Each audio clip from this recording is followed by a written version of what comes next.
આજરોજ police control room મારફતે Bhestan police station એવી માહિતી મળેલી હતી કે ઊન ગામની સીમમાં રોયલ પાર્કની સામે એક ખુલ્લા પ્લોટમાં એક ડેડ બોડી પડેલી છે અને એનું મર્ડર થયેલું છે પ્રાથમિક દ્રષ્ટિએ જણાતું હતું, જેથી સ્થાનિક પોલીસ સ્ટેશનના અધિકારી અને કર્મચારીઓ તાત્કાલિક સ્થળ ઉપર પહોંચી ગયેલા હતા અને જે ડેડ બોડી જોતા આશરે 15 વર્ષની આસપાસની ઉંમરનો છોકરો જણાઈ આવેલો હતો અને એનું મર્ડર થયેલાનું પ્રાથમિક દ્રષ્ટિએ જણાઈ આવેલું હતું, જેથી એની સૌપ્રથમ ઓળખ પ્રસ્થાપિત કરવા માટે પ્રયત્નો કરવામાં આવેલા અને ઓળખ પ્રસ્થાપિત થઈ તો આ જે મરણ જનાર જે છે એનું નામ અનસ ફકરુદ્દીન શેખ, ઉંમર વર્ષ 16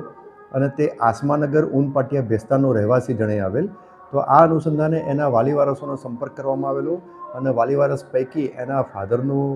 પૂછપરછ કરી અને ફાધરની ફરિયાદ આધારે ભેસ્તાન પોલીસ સ્ટેશનમાં એક અનડિટેક્ટ મર્ડરનો ગુનો દાખલ કરવામાં આવેલો હતો. સદર ગુનાની તપાસ ચાલુ હતી અને આ ગુનાના જે આરોપી હતા એને શોધવાની કામગીરી ચાલુ હતી. તે દરમિયાન ડિસ્ટાફના કર્મચારીઓ અને અધિકારીઓ એમને એક સ્પેસિફિક બાતમી મળેલી હતી અને એમને ટેકનિકલ સર્વેલન્સ એની મદદથી આ ગુનામાં જે સંડોવાયેલા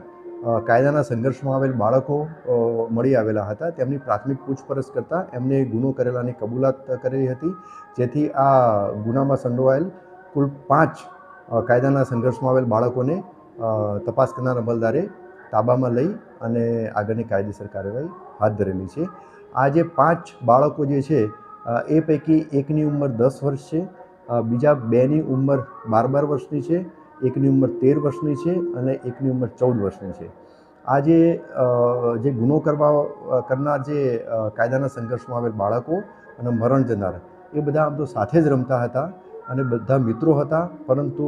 રમતા રમતા આ લોકોને ઝઘડા થતા હતા અને જે મરણ જનાર જે છે એમને ચેડવતો હતો, હેરાન કરતો હતો, મા બેન સામે ગાળો બોલતો હતો, જેથી આ જે 5 જે બાળકો જે છે એમને નક્કી કરી અને આ 5 બાળકો પૈકી એક બાળકે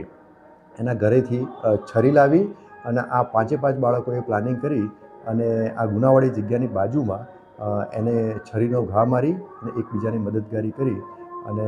ખૂન કરેલું હતું. હાલમાં ગુનાની તપાસ ચાલુ છે.